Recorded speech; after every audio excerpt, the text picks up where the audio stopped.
فازوا المغرب بكأس العالم للشباب، صحيح؟ خذوا المركز الأول على العالم. وآدم ينتظرونك في المغرب تكون المركز الأول في بطولة تحدي القراءة. هل أنت جاهز؟ بإذن الله.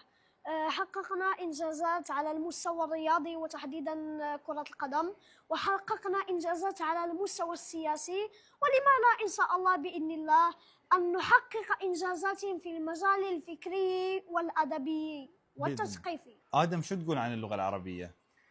وما اللغة العربية إلا بحر يغدر بسفن الجحر. اللغة العربية ركن أساسي من أركان الاندماج في المجتمع العربي، خصوصا أنها لغة عظيمة جدا. لغة القرآن أعظم كتاب نزل على الأرض. اللهم بارك، اللهم بارك على المملكة المغربية، وإن شاء الله فالك التوفيق والمركز الأول إن شاء الله بإذن الله، وبتوفيق من الله سبحانه وتعالى. بإذن الله تعالى يا رب العالمين. موفق خير يا آدم. إن شاء سعيد الله إني أشوف شخصية مثلك. وأنا أسعد.